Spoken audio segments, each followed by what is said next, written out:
Cylinder பெரிய வண்டி 350 CC.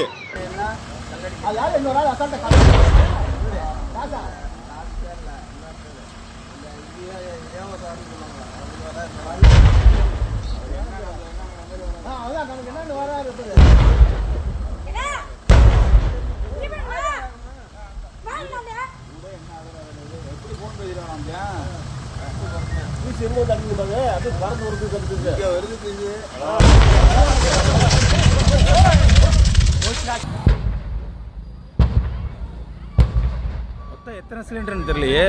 ஒரு லாரியே வா, ஒரு லோடு.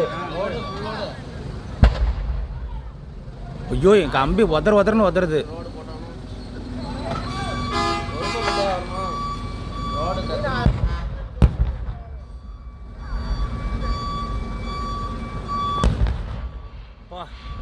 எங்கே போகுது உழுது போரு.